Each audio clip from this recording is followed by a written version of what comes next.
क्या हुआ भाई, खांसी क्यों हो रही है? यार पोल्यूशन बहुत हो गया यार, क्या करे इसका। ईवी ले लो। यार ईवी ले लूं? और क्या। अब यही सोचते हुए कि भाई मुझे ईवी तो पसंद नहीं है, लेकिन फिर भी एक ट्राई देने में क्या जाता है। तो आज इसीलिए मैं लेके आया हूँ आपके सामने TVS iQube। लेकिन मुझे भी कंसर्न है इसके बारे में कि ईवीज़ कितनी प्रैक्टिकल है अभी भी, और ख़ासकर ये TVS iQube क्या परफॉर्मेंस देके जाती है अपनी बैटरी बैकअप के साथ। तो सारी बात करेंगे इस वीडियो में। मैं हूँ प्रदीप सिंह और आप देख रहे हो इन्वेस्ट ड्राइव।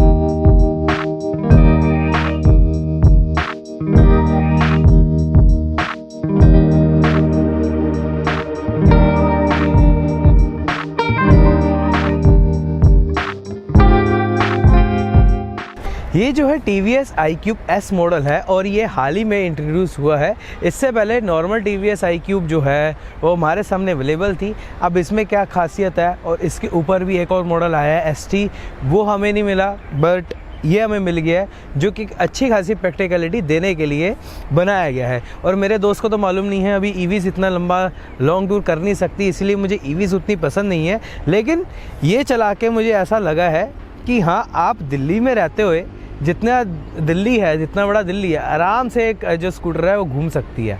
जी हाँ, ये मैंने एक्सपीरियंस करा है और सारे इसके बारे में जितनी भी डिटेल है वो हम बताता हूँ मैं एक एक करके। सबसे पहले लुक के बारे में बात करूँ तो यहाँ पर ये जो स्कूटर है, देखने के मामले में नॉर्मल S मॉडल के अलावा जो दूसरे मॉडल है नॉर्मल iQube में, उसमें और S में कोई फ़र्क नहीं है, ना ST में फ़र्क नहीं है।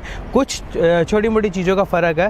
पहले मैं बताता हूँ लुक में। जैसे यहाँ पर आपको U शेप के DRLs दिए गए हैं, एक बार में जो है LEDs, एंड आपकी जो ओल्ड स्कूल लाइट जो है LEDs टाइप दी गई है, यानी कि डिज़ाइन जो है इसका ओल्ड स्कूल टाइप रखा गया है, एकदम सटल रखा गया है। थोड़ा सा फ्यूचरिस्टिक इफेक्ट दिखाते जैसे U टाइप का, जैसे DRL है। और ऊपर जो ये वाइज़र भी है एक्सटेंडेड दिया गया है, काफ़ी अच्छा लगता है। साइड में स्मार्ट X कनेक्ट की बैजिंग, एंड यहाँ पर लीवर्स की क्वालिटी काफ़ी अच्छी है। इनफैक्ट यहाँ पर जो टेलीस्कोप सस्पेंशन दिए गए हैं विद जो है आपकी डिस्क ब्रेक के साथ फ्रंट के अंदर, और नॉर्मली अलॉय व्हील्स भी काफ़ी अच्छे दिखते हैं। लेकिन पीछे की तरफ आपको अलॉय व्हील्स बिल्कुल हिडन देखने को मिलेगा, क्योंकि इसमें हब मोटर दी गई है, यानी कि इसमें जो मोटर है वो व्हील के साथ ही कनेक्टेड है। ये बेसिकली आपने मॉडल देखा होगा जो थोड़े से इकोनॉमिकल स्कूटर्स हैं EV वाले, वहाँ पे देखा होगा। तो यहाँ पर मुझे जब ये चीज़ मैंने देखी, ऑब्जर्व करी TVS की, तो मुझे भी कंसर्न लगा कि हाँ, ये थोड़ा सा जैसे मॉडल जो है इकोनॉमिकल है, बट यहाँ पर भी अलॉय व्हील्स अच्छा दिया गया है, अच्छा खासा रिजिड है। तो मुझे यहाँ पर भी काफ़ी अच्छी सिक्योरिटी मिली, क्योंकि TVS का ब्रांड एक भरोसा यहाँ पर दर्शाता है कि जो भी काम किया है TVS की इंजीनियरिंग काफ़ी अच्छी है।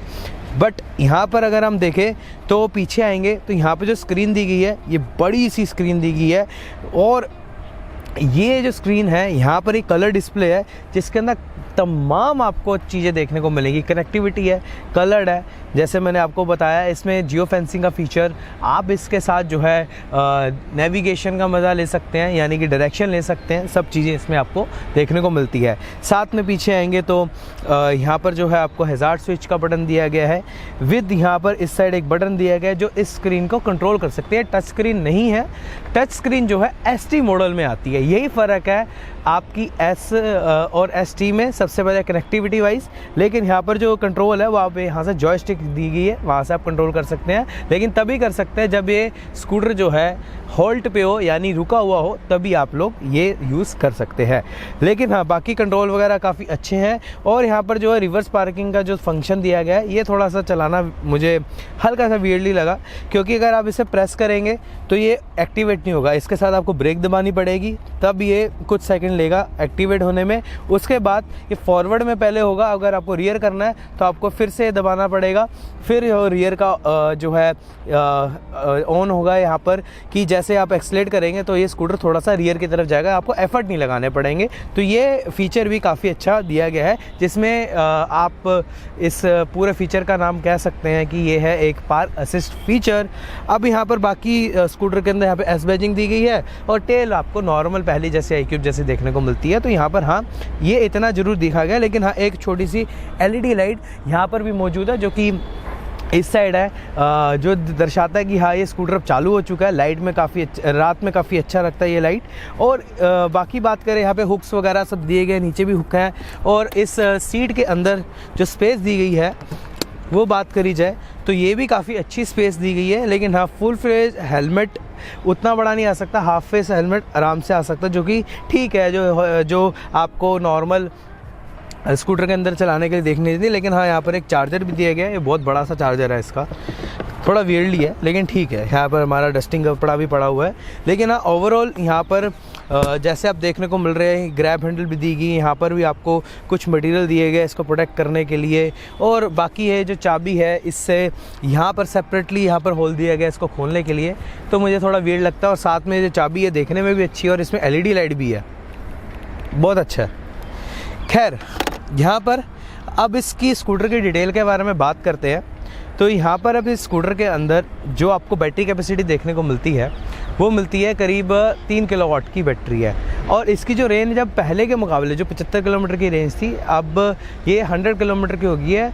कुछ इसमें फंक्शन ट्यूब करेंगे हैं, इसमें स्पीड भी इसकी मैक्सिमम बढ़ गई है। हाँ, हालांकि 75 किलोमीटर अभी भी चलेगी, लेकिन इको मोड के अंदर जो कुछ इसमें चेंजेस लाए गए हैं नॉर्मल एस से, और इसमें अब उसके तहत ये पावर मोड में करीब 75 चलेगी और नॉर्मल में जो है 100 किलोमीटर चलेगी। हाँ, अब इसको मैं बैठ के बताता हूँ कि ये नॉर्मल बैठने में कैसी है।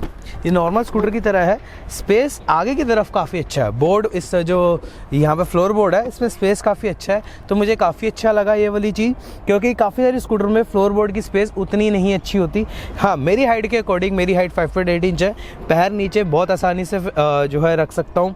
और इस स्कूटर में आप काफ़ी कंफर्टेबल भी बैठते हैं, कोई उतना इशू नहीं आता।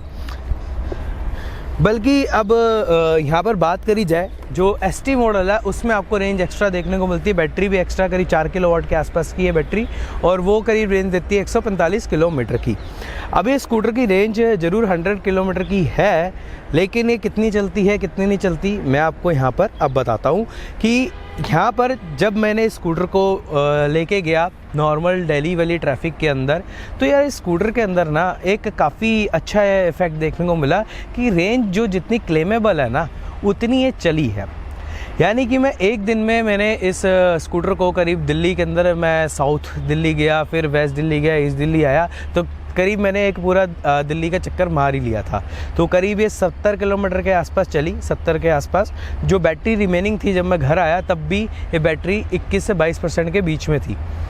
तो आप ये इमेजिन करें कि जब मैंने इसकी बैटरी रेंज का टेस्ट करा ना, तो मुझे ये हैरान ही हुई कि ये 70 किलोमीटर तब भी जो 80% बैटरी कंज्यूम करने में चल गई है, और 20% बैटरी और है। यानी कि करीब 80 से 85 किलोमीटर चली, जिसमें मैंने पावर मोड का भी यूज़ करा, जिसमें मैंने इको मोड पे भी चलाया काफ़ी देर, और इसमें रीजन भी काफ़ी अच्छा दिखा है। अब मैं बात करता हूँ बाकी इसके ड्राइविंग एस्पेक्ट के बारे में। मैंने आपको बता तो दिया रेंज काफ़ी अच्छी देती है, वो क्यों देती है मैं अब बताता हूँ, क्योंकि इसमें ड्राइविंग एस्पेक्ट कैसे आ रहे हैं।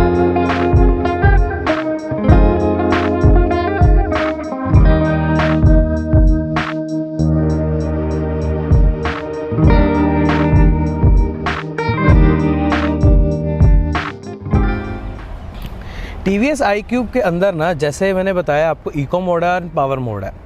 इको मोड में ना यहाँ पर क्या करता है, लिमिटेड स्पीड करी हुई है, 50 के ऊपर ये स्पीड नहीं जाती। टॉप स्पीड इसकी 85 जरूर है, जो पावर मोड में आप ले जा सकते हैं। अब इको मोड में ना मैंने जितना एक्सपीरियंस करा है, जितने भी EVs को एक्सपीरियंस करा है, हर किसी का थ्रोटल रिस्पांस, यानी कि connectivity to throttle to motor, वो हर किसी का इफेक्ट अलग है।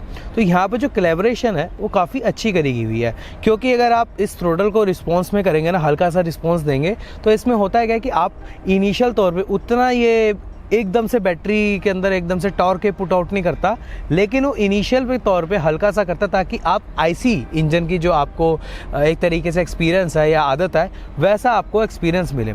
तो जो मुझे अच्छा लगा। लेकिन हाँ, एक सर्टन इनपुट पे फिर इसमें एकदम से बूस्ट आता है, और आप देखते हैं कि एकदम से इसने पिकअप ले लिया, क्योंकि इस मोटर की जो पीक टॉर्क है 145 न्यूटन मीटर है, और करीब जो रेटेड आ रही है वो करीब ये 35 न्यूटन मीटर पे, जो मैं यहाँ पे मेंशन कर दूंगा, लमसम इतनी ही आती है।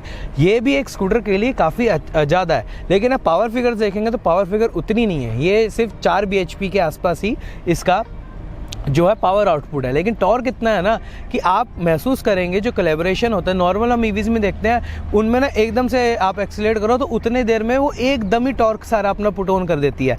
इसी के कारण जो कोलैबोरेशन है टीवीएस का इस iQube में ये इतना अच्छा लगा कि इसने जो रेंज है वो काफ़ी एक्सटेंडेड अच्छी से निकाल के दी। हाँ, मेरा माइंडसेट तो यही था कि ईवी से उतनी रेंज निकाल नहीं सकती जो क्लेमेबल है। टीवीएस ने यहाँ पर मुझे थोड़ा सा मैं कह सकता हूँ कि रॉन्ग प्रूफ करा, क्योंकि हाँ आप ज़रूर मानेंगे कि 100 किलोमीटर की ये रेंज देती है तो आप बोल रहे हो 80-85 किलोमीटर पर चलेगी, तो भैया ये कैसे प्रैक्टिकल हुआ? उसका रीज़न है पावर मोड में अगर आप थोड़ी देर चलाएंगे ना तो बैटरी कंज्यूम होती है, और फिर रीजन भी इसमें अवेलेबल है। अगर आप सिटी के अंदर चला रहे हो इको मोड पर सारा दिन ना तो 100 किलोमीटर भी आसानी से मिल जाएगी। क्योंकि मैंने मिक्स राइड करी आपके लिए, आपको बताने के लिए करी, खुद को भी और समझाने के लिए करी कि भैया पावर मोड में कितनी देर चलना चाहिए, इको मोड पे कितनी देर में रिक्वायरमेंट है, क्योंकि आप जब ट्रैफिक में भी रुकते हो फिर आप खुली रोड पे भी जाते हो तो आपको दोनों मोड की ज़रूरत पड़ती है। और मिक्स मोड में 85 किलोमीटर की रेंज 0 to 100 जो एक कह सकते हैं हम जो परसेंटेजेस होती है उसके तौर पे देखा जाए तो काफ़ी अच्छी है। हाँ, मैं एक चीज़ आपको बोलना चाहूँगा कि ईवीज़ में क्या होता है क्या है कि यहाँ पर ना 2 चीज़ों का ख्याल रखना पड़ता है कि एक आपकी बैटरी परसेंटेजेस और रेंज कितनी बता रही है। इसका SOC काफ़ी एक्यूरेट लगा मुझे, जो मैं आपके सामने क्लियर कर रहा हूँ, और उसके साथ साथ जो इसमें परसेंटेजेस जो जितनी रिमेनिंग बचती है वो आपको क्यों ध्यान रखना चाहिए। मैं इसके लिए नहीं कह रहा, iQube के लिए भी, काफ़ी और स्कूटर्स के लिए भी बात कर रहा हूँ। यानी कि अगर आप कोई भी स्कूटर या कोई भी EV चलाते हैं ना, आप उसको 20% से नीचे ना लेके जाए, उसकी बैटरी हेल्थ के लिए भी अच्छा नहीं है, और आपको रिवर्स जिससे कहते हैं ना एक तरीके से रिजर्व रखना चाहिए कुछ परसेंटेजेस, तो 20% बहुत आइडल है। अगर आपका परसेंटेज 25 है ना तो प्लीज़ अपना जहाँ पर भी है अपने घर की तरफ आइए या चार्जिंग पॉइंट की तरफ आइए। ये एक समझदारी का डिसीज़न रहता है जो मुझे इसमें जितने दिन में चलाया हूँ ये मुझे अडॉप्ट करने में ये चीज़ लगी कि हाँ 25% इट्स नेसेसरी, कि हाँ 25% जैसी है आप बेटर है कि आप घर की तरफ चलें या जहाँ पे चार्जिंग यूनिट है आप वहाँ पे चले जाएं। ये iQube के लिए भी नहीं है और EVs के लिए भी मेरी सलाह ज़रूर है। हाँ, अब उसके बावजूद जब इसकी ड्राइवेबिलिटी है वो बताता हूँ। सस्पेंशन सेटअप मुझे काफ़ी अच्छे लगे, एब्जॉर्वेबल है, सॉफ्टर उतना फील नहीं हुआ, हल्का सा स्टिफर है लेकिन मैं कह सकता हूँ मैनेजेबल है, काफ़ी अच्छे से मैनेज कर लेती है। हाँ, इसके कंट्रोल के बारे में बात करूँ तो कंट्रोल काफ़ी ईवी से मुझे बेटर लगा। मैं इसे बहुत अच्छा तो नहीं कहूँगा एक ईवी के तौर पे कंट्रोल, जैसे हैंडलिंग इसे कहा जा सकता है, लेकिन कंट्रोल के मामले में ये काफ़ी ईवी से जो अनब्रांडेडली मिलती हैं या जो इतनी मशहूर नहीं है या जिसे कह सकते हैं जिन्होंने गैराज में बना दिया है, आई एम नॉट टॉकिंग, मैं उनके बारे में कुछ गलत नहीं बोल रहा, लेकिन फिर भी उनसे ये बेटर काफ़ी अच्छी परफॉर्म करती है, क्योंकि TVS नो कि हाउ टू हैंडल कैसे करा जाता है, कैसे हैंडलिंग दी जाती है एक स्कूटर या बाइक के अंदर, तो TVS को वो चीज़ मालूम है, वो चीज़ यहाँ पे बखूबी दिखती भी है मुझे। इसीलिए स्कूटर को चलाने में मुझे पूरा कॉन्फिडेंस भी आया। इसमें कोई दो राय नहीं है कि कॉन्फिडेंस में इसमें आपको कहीं पे भी लैक ऑफ जो है कॉन्फिडेंस देखने को मिलेगा, और ब्रेकिंग भी उतनी शानदार आपको देखने को मिलती है। ब्रेकिंग के साथ साथ इसमें एक और फैक्टर आता है रीजनरेशन का। अब रीजनरेशन है, जैसे आप एक्सीलरेटर छोड़ते हो तो ये सबसे पहली बात 80 से 85% के बीच में होना चाहिए, तभी रीजनरेशन इसका ऑन होता है। जब ये होगा 80 से 85% तो इसका रीजनरेशन ऑन हो जाएगा। ऑन होने के बाद ना आप रियलाइज़ करेंगे कि धीरे धीरे जैसी स्पीड कम होगी ना उतना एग्रेसिवली इसका रीजनरेशन होता रहेगा, यानी कि रीजनरेशन मैं कहूँगा अपने आप ये स्कूटर रुकनी चालू होगी। अब आप ना जब आप ब्रेक भी लगाएंगे ना तो थोड़ा सा टाइम लगता है एडजस्ट होना, बहुत माइनर सा। ये मैं तारीफ़ करूँगा कि TVS की यहाँ पर कि रीजनरेशन में जो कोलैबोरेशन है विद ब्रेकिंग एंड सब चीज़ों का, ये काफ़ी अच्छा करा है। एक आध जगह लगता है हल्की सी, मुझे लगता है वो टाइम टू टाइम वो भी रिजॉल्व हो सकती है, कोई बहुत बड़ी बात नहीं है, लेकिन हाँ एक जिसे कहा सकता है ना एक परफेक्ट लेवल तक ये स्कूटर चली गई है बाकी स्कूटरों के मुकाबले, क्योंकि हाँ रीजनरेशन और ब्रेकिंग के अंदर जो जर्क और हेजलनेस देखने को मिलती है, हेजल देखने को मिलता है, वो इसमें काफ़ी मिनिमम देखने को मिला। अब TVS iQube की यहाँ पे जो प्राइसिंग दी गई है ये करीब 1,27,000 की है, जो S मॉडल की है, ऊपर वाले मॉडल की एक्स्ट्रा है, और सब में जो फ्रेम टू सब्सिडी के बाद जो है प्राइसिंग दी गई है यहाँ पे मैं मेंशन कर दूंगा। लेकिन प्राइसिंग थोड़ी सी कंफ्यूजिंग होती है क्योंकि फ्रेम टू पॉलिसी में इनके ऊपर सब्सिडी मिलती है, और डेफिनेटली जो ओरिजिनल प्राइसिंग है वो महंगा दिया गया है, डेफिनेटली वो महंगा है, और आपको चार्जर भी फिर अलग से लेना पड़ता है। ये सारी चीज़ें बहुत मैं कह रहा हूँ कॉम्प्लिकेटेड है, लेकिन यहाँ पर क्या चीज़ का फ़ायदा देखने को मिलता है कि डेफिनेटली जो ईवीज़ के ऊपर जो एक रेंज एंजाइटी इश्यूज़ थे, कुछ चीज़ों का ध्यान रखना पड़ता है। जैसे मैंने आपको बताया कि कैसे आपको रेंज मैनेज करनी है और इसकी जो नेचुरल एबिलिटी है थ्रोटल रिस्पॉन्स की, ब्रेकिंग की, रीजनरेशन की, इस मामले में भी टीवीएस ने काफ़ी अच्छा काम करा और ब्रांड टीवीएस जो काफ़ी इंप्रूव कर चुका है, क्योंकि हमने देखा हाल फिलहाल में इनकी एक्स प्रो भी जो टीवीएस एक्स करके नाम करके है, जो इनिशियली तौर पे अभी आई है और आपको देखते हुए मिल जाएगी जब सड़कों पे, लेकिन वो स्कूटर एकदम एडवांस है और उस जैसी टेक्नोलॉजी टीवीएस के पास अवेलेबल है और यहाँ पर भी मुझे दिखती है वो चीज़ें। बट डेफिनेटली टीवीएस एक ब्रांड भरोसा है ईवीज़ को भी लेकर और वो चीज़ बढ़ती जा रही है। हालांकि और भी ब्रांड्स के ईवीज़ मौजूद हैं, इससे महंगे हैं, लेकिन इकोनॉमिकल प्राइसिंग पे यहाँ पर आज जो है टीवीएस जो है आई क्यूब यहाँ पर आपको देखने को मिलती है विद अच्छी खासी रेंज और अच्छी खासी टॉप स्पीड के साथ, 85 की स्पीड के साथ। लेकिन मैं कन्विंस हुआ कि नहीं हुआ, ये ऐसी बात है कि भैया यहाँ पर टीवीएस ने अपनी जो रेंज के हिसाब से परफॉर्मेंस अच्छी दी, लेकिन जब तक ये मौजूद है मार्केट में, ऐसी चीज़ें मौजूद है मार्केट में, मैं इसे भी चलाना पसंद करूँगा। लेकिन साथ में अपनी एक नैतिक जिम्मेदारी देखते हुए पोल्यूशन के तौर पे मैं आई क्यूब को एक अच्छा खासा रेकमेंड यहाँ पर करता हूँ। ये थी हमारी वीडियो टीवीएस आई क्यूब के ऊपर और ख़ासकर आई क्यूब एस के ऊपर। लेकिन हाँ, हमारी वीडियो में हायाबुसा का भी फ्रेम देखने को मिल रहा है, तो डेफिनेटली इस पर भी एक वीडियो अलग से आने वाली है। लेकिन हाँ, इस मोटिव में जो मोटिव था हमारा आज का, वो ज़रूर बताना कमेंट सेक्शन में आपको कैसा लगा कि ईवी के ऊपर आपको कितना रिलायबल रहना चाहिए और क्या आपको चीज़ें कंसिडर करनी चाहिए। सारी बातें आई क्यूब के बारे में भी हमने अच्छे से करी हैं, तो प्लीज़ लाइक करना वीडियो और कमेंट में ज़रूर मेंशन करना। Thank you for watching engines drive.